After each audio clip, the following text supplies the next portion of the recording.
Paolo Avellino, tuloy na ang pirma ng kontrata sa ABS-CBN.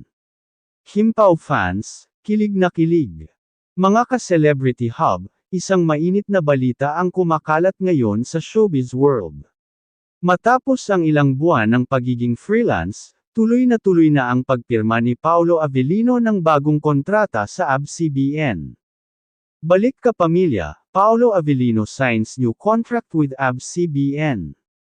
Ayon sa mga ulat, matapos ang kanyang pagiging self-managed actor simula noong 2024, pormal nang pumirma si Paolo Avellino ng bagong kontrata sa ABS-CBN. Bagamat walang opisyal na anunsyo mula sa network, ang mga larawan at video ng kanyang contract signing ay kumalat na sa social media, na nagpapakita ng kanyang pagbabalik bilang kapamilya. Kim Pao fans, kilig na kilig. Kasabay ng balitang ito, mas lalong kinilig ang mga tagahanga ng tambalang Kim Chiu at Paolo Avellino, o mas kilala bilang Kim Pao. Sa kanilang pinakabagong pelikula na, My Love Will Make You Disappear, na ipinalabas noong ika-26 ng Marso taong 2025, muling pinatunayan ng dalawa ang kanilang chemistry sa big screen. Ang pelikula ay naging matagumpay, na kumita ng 173 na milyong piso sa buong mundo.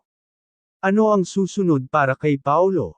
Sa kanyang pagbabalik sa ABS-CBN, inaasahan ng marami na mas marami pang proyekto ang aabangan mula kay Paolo Avellino.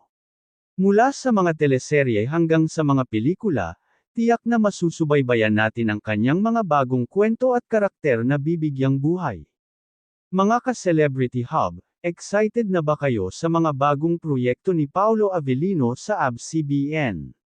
I-share ang inyong mga komento at huwag kalimutang mag-like, share, at subscribe para sa mas marami pang update sa mundo ng showbiz. Paolo Avellino, officially kapamilya again, at mas exciting ang mga susunod na kabanata.